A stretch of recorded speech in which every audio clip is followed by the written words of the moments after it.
So if you don't know, the Nintendo Switch 2 is going to have Joy-Con mouse controls. But with that, we have some interesting information regarding some sensitivity options for the mouse controls. But what's even more interesting is there is a third-party developer that has showcased that you can actually use a USB-C type kind of mouse that is not a Joy-Con. And so we're going to be showing that off in this video. We're going to be talking about that. So if you do enjoy this kind of content, we do a variety of Nintendo-based content, Nintendo news, gameplay, walkthroughs, guides, you name it, we have it. It's going to be a lot of fun going into the Switch 2 launch. We've been covering a ton of Switch 2, pretty much daily updates for you guys since the Switch 2 Direct. So keep it locked for more.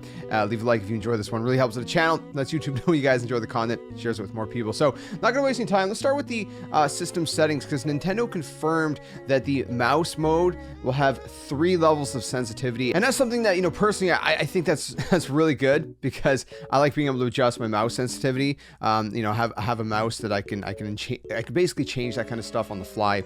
And so to me, that I like that, you know, even if it's just kind of like cruising around the menus and stuff, maybe even if it's not specifically in the game. But anyway, so let me throw it on the screen, you guys take a look. So this is what it is. I mean, it's not anything super fancy. It's just under the settings. If you go to controllers and accessories, there is Joy-Con 2 mouse controls, which, by the way, you can turn on or off apparently in these settings. And then the mouse sensitivity adjusts the speed of the mouse cursor, so you can have it on low, medium, or high. Medium is probably going to be a nice kind of middle ground. I might end up just using medium personally. You know, usually with this kind of thing, low feels too sluggish for me personally. High feels a little bit too kind of like, you know, all over the place. So we'll see, though. We'll see how it actually feels. But what do you guys think about this? Is this something that really matters to you? I mean, on PC, do you care about that? Do you kind of adjust it? Obviously, this doesn't allow you to adjust, you know, specific DPI or anything like that, but at least generally the, you know, some kind of ballpark low, hot, medium, and high sensitivity and whatnot as well. And, you know, some games they also say will offer more detailed settings for the cursor speed. So maybe, for example, Metroid Prime 4, you'll have a little bit more nuance in that, but you'll also have the general system settings and whatnot. Now, beyond that, we have some third-party confirmation that you can use a USB mouse on the Nintendo Switch 2, which is really, really cool. So this one is coming from showcasing from Nobunaga's Ambition Awakening Complete Edition, and this is from third-party developer Koei Tecmo. I don't actually know how to pronounce their name. I believe they're the ones that make the Hyrule Warriors games and whatnot. So obviously Age of Imprisonment coming up. But anyways, they were showing off Nobunaga's Ambition Awakening Complete Edition, and this screenshot specifically, I'll throw it on the screen, showcases them using an actual mouse in the game, USB-C mouse that they just kind of plugged in.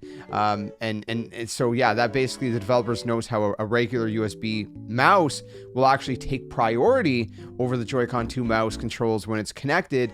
And Nintendo Life says, although you can continue to use button shortcuts on the controllers, and it's easy to swap from either mouse control option. So you can basically still use the button controls. You can see they're using the button controls with the left Joy-Con, and then they have their hand on the mouse for the right, I guess, Joy-Con instead of using the right Joy-Con. So if that is something that you would like to do, that is something that at least some of the games are going to support.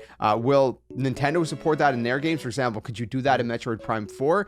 Well, Nintendo was neither confirmed nor denied it, so it's possible, but it's also possible that you can't. So we just don't know until Nintendo confirms or denies, or until we get hands-on ourselves. But of course, Metroid Prime 4 is not going to be a launch game, so we're not going to find out when the Switch 2 initially launches, at least with Metroid Prime 4. It is worth noting, by the way, for this game, for Nobunaga's Ambition, they said there's 4 different ways to play this game. So it includes a standard controller, Joy-Con mouse mode, USB mouse mode, and with the Switch 2's touch panel, if you will. So pretty interesting stuff. We'll see, you know, if more games kind of utilize that. Let me know in the comments below, what do you think about the mouse sensitivity, and what do you think about being able to kind of, you know, actually use a real mouse, USB-C mouse, on the Nintendo Switch 2? Is that something you might end up doing, or would you just end up using, you know, the Joy-Con? I guess it depends, right? It depends if you find the Joy-Con comfortable enough or not.